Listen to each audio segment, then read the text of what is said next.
Hi there. So here we are, Odd Thomas, chapter 26. So last chapter, Odd and Stormy were still at Viola Peabody's house talking to her, and Odd had asked to see the girls, her two little girls. And when they looked in, they were sleeping, and when they looked in their bedroom, there were bodaks in there. So, which is kind of hardcore. So anyway, so here we are, chapter 26.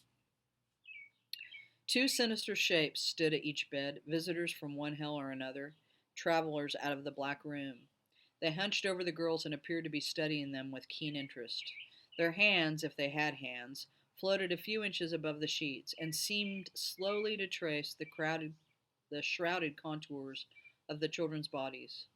I couldn't know for sure what they were doing, but I imagined that they were drawn to the very life energy of Nicolina and Lavana and were somehow basking in it. These creatures seemed to be unaware that we had entered the room. They were enthralled, if not half hypnotized, by some radiance that the girls emitted, a radiance invisible to me, but evidently dazzling to them. The fifth beast crawled the bedroom floor, its movements as fluid and serpentine as those of any reptile. Under Lavana's bed it slithered, seemed to coil there, but a moment later emerged with a salamandrine wriggle, only to glide under Nicolina's bed and whip itself silently back and forth, like a thrashing snake in slow-mo.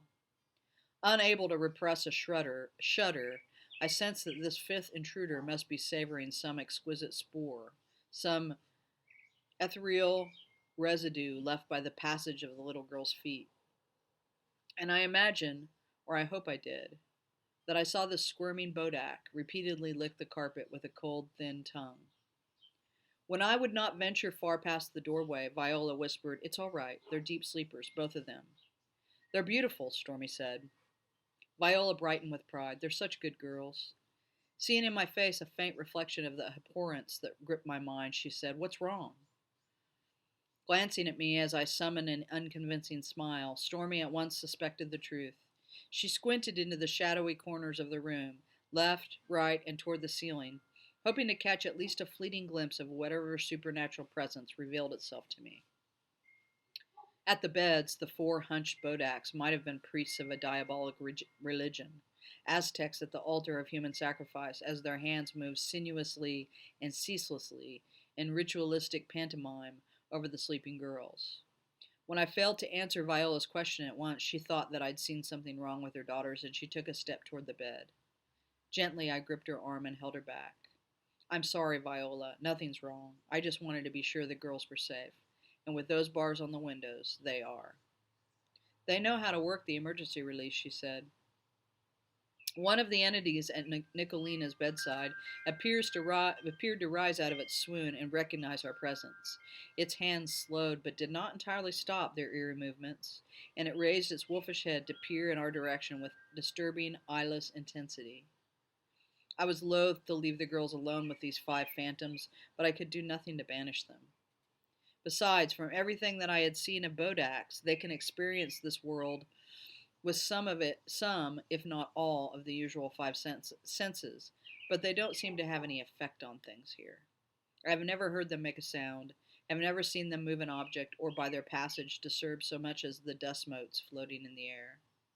They are of less substance than an ectoplasmic wraith drifting above the table at a seance. They are dream creatures on the wrong side of sleep. The girls would not be harmed, not here, not yet, or so I hoped. I suspected that these spirit travelers, having come to Pico Mundo for ringside seats at a festival of blood, were entertaining themselves on the eve of the main event. Perhaps they took pleasure in studying the victims before the shots were fired. They might be amused and excited to watch innocent people progress all unknowing toward imminent death. Pretending to be unaware of the nightmarish intruders, putting one finger to my lips as if suggesting to Viola and Stormy that we be careful not to wake the girls, I drew both women with me out of the room. I pushed the door two-thirds shut, just as it had been when we'd arrived, leaving the bodaks to slither on the floor, to sniff and thrash, to weave their patterns of sinuous gesticulations with mysterious purpose. I wondered that one or more of them would follow us to the I worried that one or more of them would follow us to the living room, But we reached the front door without a supernatural escort. Speaking almost as quietly as in the girl's bedroom, I said to Viola, "One thing I better clarify. When I tell you not to go to the movies tomorrow, I mean the girls shouldn't go either. Don't send them out with a relative.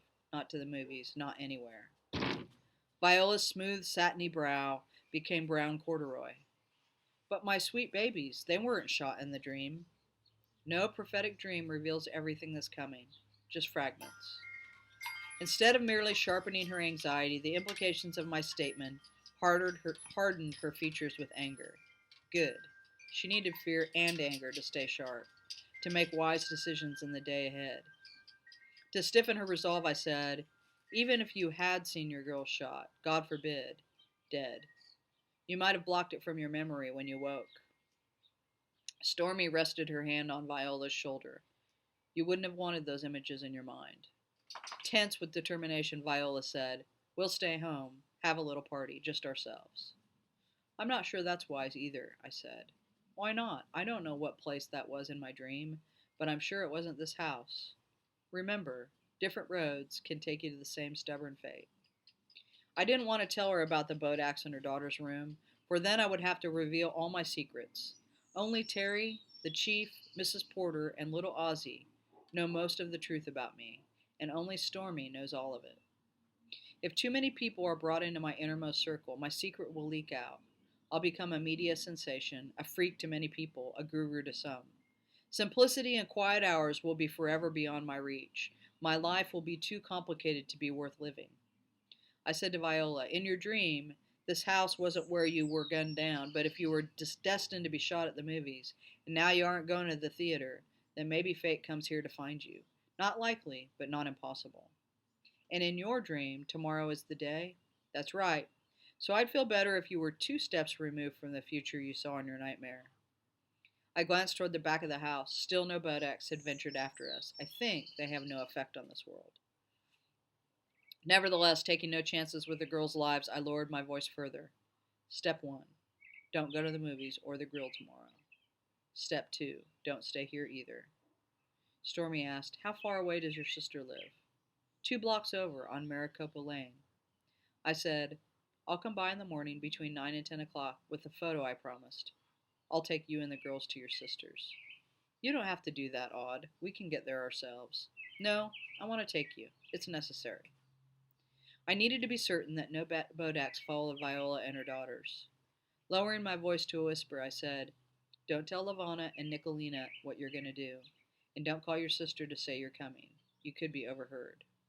Viola surveyed the living room, worried but also astonished. Who could hear? By necessity, I was mysterious.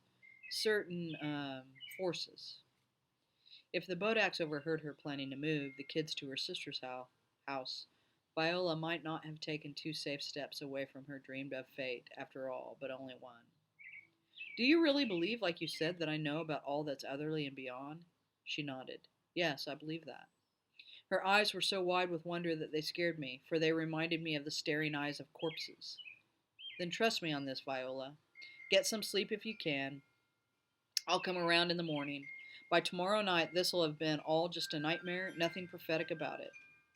I didn't feel as confident as I sounded, but I smiled and kissed her on the cheek. She hugged me and then hugged Stormy. I don't feel so alone anymore. Lacking an oscillating fan, the night outside was hotter than the warm air in the little house. The moon had slowly ascended toward the higher stars, shedding its yellow veils to reveal its true silver face. A face as hard as a clock and merciless.